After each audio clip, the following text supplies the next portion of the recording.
एक बार की बात है। एक छोटे से शहर के पास एक रहस्यमयी जंगल था। इस जंगल के बारे में कहा जाता था कि इसमें अजीब-अजीब चीज़ें होती हैं और कोई भी वहाँ जाने से डरता था।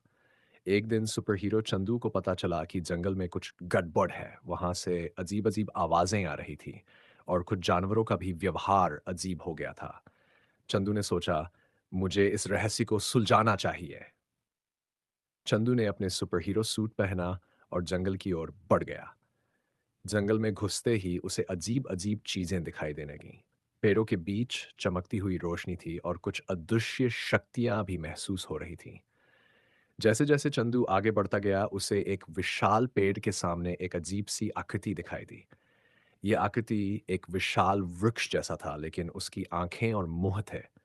वृक्ष ने चंदू को देखा और भयानक आवाज में बोला, "यह जंगल अब मेरा कि और तुम यहां से चले जाओ।"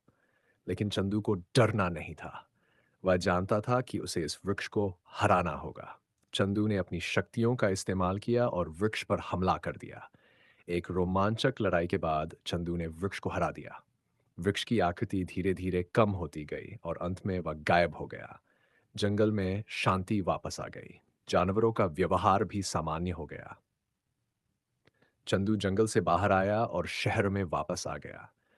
लोग चंदू को देखकर बहुत खुश हुए और उसे धन्यवाद दिया। चंदू ने समझ लिया था कि एक सुपर हीरो का काम सिर्फ शहर में ही नहीं, बल्कि हर जगह होता है। उसे हमेशा लोगों और पर्यावरण की सुरक्षा के लिए तैयार रहना होता है।